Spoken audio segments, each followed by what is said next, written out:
ముఖ్య ఉద్దేశం ఏంటంటే మీకు ఏదైనా ఇష్యూ ఉంటే ఓన్లీ పోలీస్తో పాటు కాదు, మీ పర్సనల్ లైఫ్లో ఉంటే లేకపోతే మీకు వేరే డిపార్ట్మెంట్తో కూడా ఏదైనా ఇష్యూ ఉంటే మీకు మేము సపోర్ట్ చేయడానికి అక్కడ సిద్ధంగా ఉన్నాము. అది నా తరఫు నుంచి ఫస్ట్ పాయింట్. సెకండ్ పాయింట్ ఏంటంటే లాస్ట్ 4 to 5 months నుంచి ఒక ట్రాన్స్జెండర్ పాలసీ పైన పని నడుస్తుంది.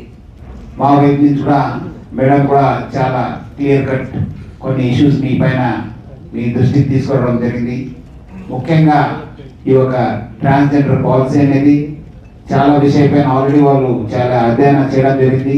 ముఖ్యంగా మనకు సెన్సస్ కావచ్చు, అదేవిధంగా ఎడ్యుకేషన్ కావచ్చు, దానిపైన కూడా వాళ్ళు ఆల్రెడీ మనము కొంత రీసెర్చ్ కానీ కొంత సర్వే కూడా చేయడం జరుగుతుంది. మీరందరూ కూడా బయట వాళ్ళు వచ్చి చేస్తున్నారు. బయట వచ్చిన వాళ్ళు అంత తొందరగా వాళ్ళకి తెలుగు రాదు, ఎందుకంటే మనం కూడా పోయినప్పుడు చూస్తున్నాను. పీపుల్ ఆర్ కంప్లైనింగ్, తెలిసిన వాళ్ళు ఇదంతా చేస్తున్నారు అనేది నేను చెప్తున్నాను. మీరు మానుకోకపోతే చాలా అంటే చాలా కష్టపడాల్సి వస్తుంది, చాలా ఇబ్బంది పడతారు వాళ్ళు. ఎందుకంటే ఇప్పుడు అమ్మ చెప్పినట్లు వేరే వాళ్ళు చెప్పినట్లు ఏదో వాళ్ళు ప్రేమంతోనే ఇస్తేనే తీసుకోవాలి, కానీ మీరు పోయి వాళ్ళ దగ్గర దౌర్జన్యం వాళ్ళు మళ్ళీ వాళ్ళ ఇంటి ముందు మార్చడము.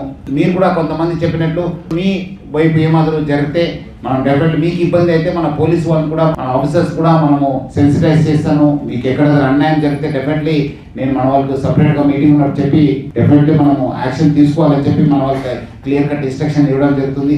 మేజర్గా ట్రాన్స్జెండర్ పోర్టల్లో అంటే మనకు ఐడి కార్డ్ ఇష్యూ చేయడానికి government of India ministry of social justice and empowerment వారు ఇచ్చినటువంటి ట్రాన్స్జెండర్ వెబ్ పోర్టల్లో వీళ్ళందరికీ ఎవరైతే ట్రాన్స్జెండర్గా గుర్తించబడతారో వాళ్ళందరినీ కూడా అందులో రీసెర్చ్ చేసుకోమని చెప్పారు.